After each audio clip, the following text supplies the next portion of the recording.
DM stock, is this the right time to buy? I'm going to answer everything around that in this short 1-minute video, so watch till the end. Looking at desktop metal stock, I already see a $4.48 level price. 99% up is sick, you know, it's good performance.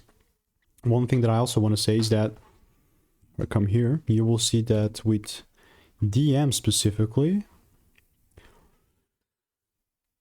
only really was something of kind of structure the moment it started shifting, you know, like all before was just like non-existent, and like it was nowhere. Even currently, it's not that I'm gonna randomly start buying, that's beyond the point. I'm just gonna mark down the highs here, and with this in mind, now we have the demand zone here. And if the price does kind of show me some rules on the lower time frame, yeah, potentially that's a long. But other than that, everything else is pure noise. So I'll keep waiting. If you want to make more money trading in a simple and lean way, more access, click the first link in the description. It's free.